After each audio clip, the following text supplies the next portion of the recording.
going on, Meg? Just keep it up with the shoveling. You do it when there's not too much, it's not as heavy. Still a workout though.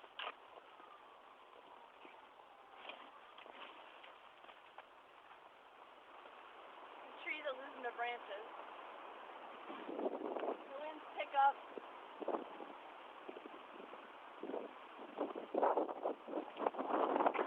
Whoa.